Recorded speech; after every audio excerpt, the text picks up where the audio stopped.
So let's do a cost-benefit analysis of lockdown. Now, Israel's the first country in the world going into its second lockdown. The UK is going into a crazy rule of 6. You can't have meetings more than 6 people. Europe is thinking about also a second lockdown. So who benefits, who loses from this? So we already know, according to the CDC, US figures, 94% of deaths were above 70 and with 2 or 3 pre-existing conditions. So that's only 6% below 70. Looking at breaking down those figures even further, 40% were from care homes. In the UK, it's 50%. In Sweden, it's 60%. And a whopping 80% in Canada were from care homes. So lockdown, does it bother people in care homes? They're already in lockdown. Doesn't matter. So keep them in lockdown. It makes no difference to them whether you're in lockdown or not. And they haven't done anything regarding their care workers anyway. No PPE, no government doctors on site. In fact, in New York, they actually stuck infected corona patients, care home patients, back in the care homes to reinfect and kill more people. Don't ask me why. So care homes is out of the equation. Above 70, what is their cost benefit? So their cost is, well, they're already at home. They don't work. They've got no kids of school age. So they're chilling most of the time anyway at home. Can't see the grandkids, can't go on their cruises. Very, very minor inflicted benefits there, costs there. Their benefits is they are the most at risk people. They should be staying at home to save their lives. So the benefit's huge. Anyone under 70, where do we start? Okay. Jobs, unemployment's about 20%. Take all the figures you want. It is basically 20% at the moment. Reduced opportunities, more than that. Even if you have a job, you ain't getting a bonus this year, mate. You ain't getting a pay rise this year, mate. Right? That's gone. Right? And how many years that will continue, I don't even know. The reduced opportunities to move, so you can't even move. Even if you don't like your job, you better just stay where you are because there is nothing out there. So that's going to restrict their potential growth a lot.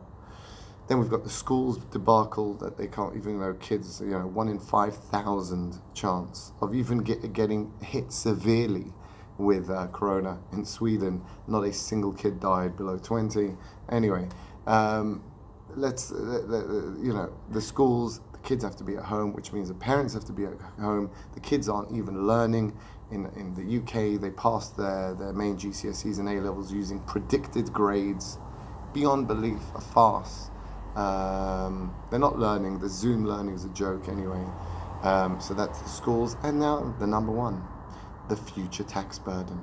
If you thought taxes were high now, you wait till we get that someone's got to pay for this 20% in 1 year government deficit, already at 120% in the UK, in America, in France, in all the Western countries. Italy must be like 180%.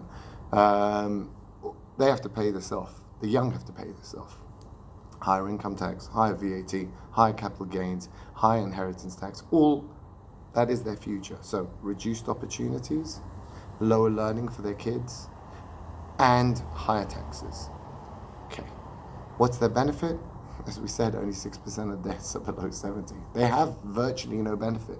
More chance of getting hit by a car than dying from corona if you're under 70, and that's a fact globally. Okay, so that seems pretty bad, but don't worry, it gets worse.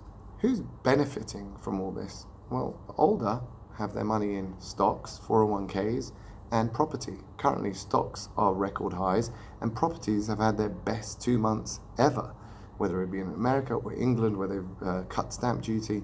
Fantastic boom in house prices and stocks. So they're like sitting pretty, getting even more money. The young can't afford those higher house prices. They don't have savings to invest in stocks. So they can't even benefit from this increased speculation benefit. So the older are getting richer, the younger are getting poorer. In the future, the older, well, it doesn't really matter, they're okay anyway. And the young have zero opportunities. The young should be rising up and saying enough is enough to our governments. We don't want to lock down. We want to get back to normal. We've had enough. We will take the risk, the pathetic, tiny risk, 0.01%, right? If you're under 70, we'll take that. Older are in trouble, right? So, the save granny policy, stay at home. I know many old over 70s, and none of them have stayed at home completely. They've all gone out. I've got to do shopping. I've got to do this. You want me to suffer so that you can go shopping. That's basically it. You want me to suffer because you have to go outside. Listen, everything is a risk. You're taking the risk. Don't blame me. That's basically it.